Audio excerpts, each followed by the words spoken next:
दिन एक प्रोफेसर अपनी क्लास में आते ही बोला, चलिए सरप्राइज टेस्ट के लिए तैयार हो जाइए। सभी स्टूडेंट घबरा गए। कुछ किताबों के पन्ने पलटने लगे तो कुछ सर के दिए नोट्स जल्दी जल्दी पढ़ने लगे। ये सब कुछ काम नहीं आएगा, प्रोफेसर मुस्कुराते हुए बोले।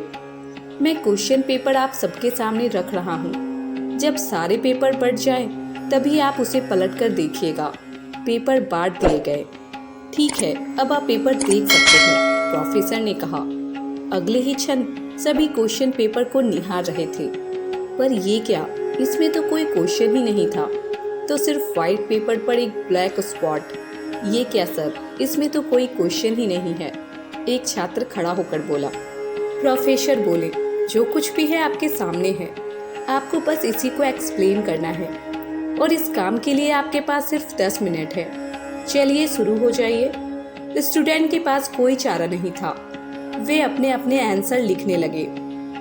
समय खत्म हुआ।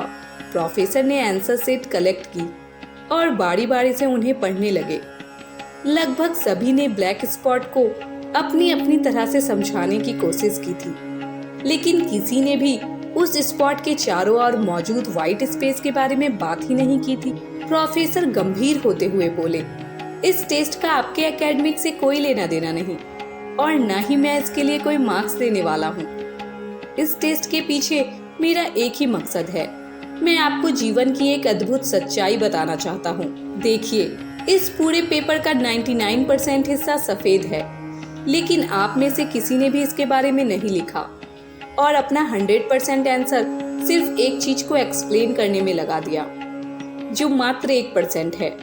और यही बात हमारे लाइफ में भी देखने को मिलती है। समस्याएं हमारे जीवन का एक छोटा सा हिस्सा होती है, लेकिन हम अपना पूरा ध्यान इन्हीं पर लगा देते हैं। कोई दिन रात अपने लुक्स को लेकर परेशान रहता है, तो कोई अपने कैरियर को लेकर चिंता में डूबा रहता है, तो कोई और बस पैसों का रोना रोता रहता है। क्यों नहीं हम अपनी ब्लेसिंग को काउंट करके खुश होते हैं? क्यों नहीं हम पेट भर खाने के लिए भगवान को थैंक्स कहते हैं? क्यों नहीं हम अपनी प्यारी सी फैमिली के लिए शुक्रगुजार होते हैं? क्यों नहीं हम लाइफ की उन 99% चीजों की तरफ ध्यान देते हैं जो सचमुच हमारे जीवन को अच्छा बनाती है?